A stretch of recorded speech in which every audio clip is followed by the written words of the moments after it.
So the title for our book cover is The Garden of Secrets.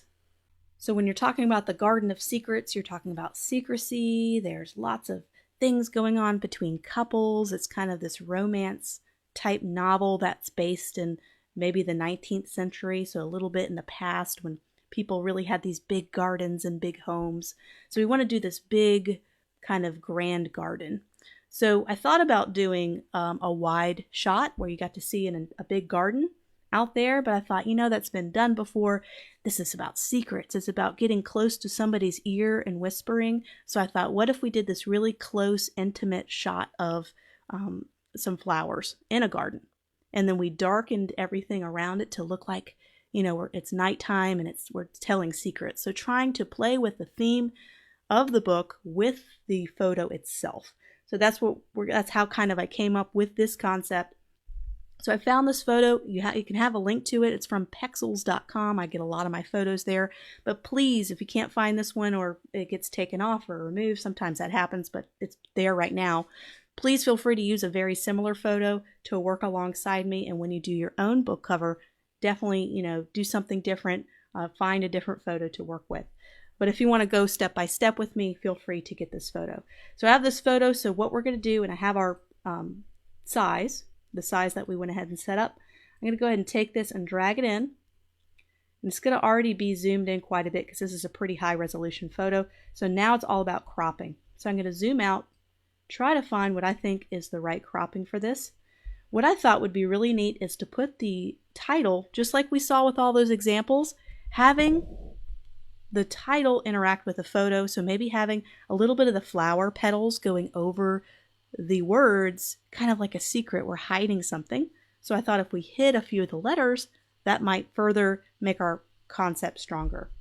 So I'd like to maybe position this where I can put the title somewhere up here in the top half and have it be covered by one of the flowers. So I'm just kind of trying to get the right cropping here. And we're going to be using the brush tool to darken a lot of this photo because right now it's a little too bright. There's a lot going on here. I settled for this kind of cropping of the photo because I thought this could be it's right there in the middle. We could put the title maybe sandwiched somewhere right around here. It can kind of go behind this flower and maybe go a little bit behind this flower. And then we can have plenty of nice open space to put the author. We're going to need to put the author somewhere. So one thing we can do is go ahead and add our headline in so we can know how best to kind of put the photo and headline together. So we're just going to get the type tool, which is right down here. I'm going to get our type tool. We're going to type in the, and I'm going to go over to character, and I'm just making sure all caps are turned off. That was on from another project. So I'm just going to duplicate the layer and then just type in our whole title all on separate text boxes. All right, so here's our main title. Now we need to kind of work this in to where we need to have it go. So let's go ahead and make these a little bit larger. And the and of are not very important words, so we're naturally going to make those smaller. So now that gives us a chance to make our main title words a little bit bigger. And now let's go ahead and find some really good font choices, and then we can start to figure out how to make these interact with the photo. So in terms of font choices, we have a very feminine romance novel, 19th century, so it's back in the 1800s. Let's do kind of a traditional typeface, and serif typefaces tend to be very traditional. So let's see what we can do when finding one. So let's see what we have here with type. I'm going to go ahead and maybe shift this over so you can kind of see the live type loading. So let's see, we have a couple of sans serifs. See, this would just be, that's not a horrible choice, but it's almost too 60s, a little bit too mid-century for 20th century. This kind of has a 60s look, so we've got to be very careful. Let's go super duper traditional with our font choices. We have this, but that's kind of more the 20s. So it's great to kind of know the history of type and kind of know, what style was in. This is the block kind of slab serif kind of serif, and that was really popular in like the 20s and the 30s. So that would be a little bit after the time of this book. Of course, that would look way too modern, right? That doesn't work. I think there's one I already have in mind, which is a Brill fat face. So if you can't find a font, just type it in here. You kind of know the name. There it is. A Brill fat face regular. I thought this was a wonderful type choice because it's thick, you know, so as we saw with all those examples of book covers, a lot of the type was thick, so it can be easily seen on the bookshelf. So it's nice, thick, and chunky, and it's got these little details that are very nice and very traditional, yet chunky. So what I want to do is I want to close the spacing a little bit between the lettering. So I'm just going to go like this. Anytime I want to do any kind of edits to typography, I want to go down here to my character panel, and I'm going to make sure I change the item right here. So it looks like it was set to 25. Let's go ahead and set it to -10. I think that looks a little bit better, just a little bit tighter together. It's not touching, but it's tight enough to make them feel more together. So what I'm going to do is I'm going to go ahead and delete secrets. This will be easier to just duplicate this type, and I'm holding down Option instead of having to go up here and duplicate the layer. Here's a little shortcut. I'm going to hold down the Option key. I'm going to select it, hold down the Option key, and drag down, and I can go ahead and duplicate my layer. I can do that really quickly, just like that. And I'm going to go ahead and do secret. So now I don't have to change the type or the spacing on this one. So great, I feel happy with kind of how this is looking, but this type needs to change. So we have this kind of serif typeface. This is going to be a little bit of font pairing. So let's do a different, more traditional script font to kind of get that nice 19th century, 1800s kind of look to it. So let's find a nice script typeface. Let's see what we can find here. So we have this one, which is very, very traditional. You know, that would be definitely time period focused, and I actually really like that quite a bit. So that's an option. This is a Adorn Pomander. Not sure I know how to pronounce that. Always an option. This Artifact is one I've used in the past. This is more of a casual script, which could be good if this is all secret stuff. We're writing things very fast. Right? We're writing letters fast. This is not something we have time to do. This is things we're secrets and things we got to do quickly. Let's do a nice casual script. So let's stick with this one. Let's make it a little bit smaller. And you notice how the is kind of parked nicely in this little natural space here. Just thought that was kind of interesting. So let's do that with this one, Artifact.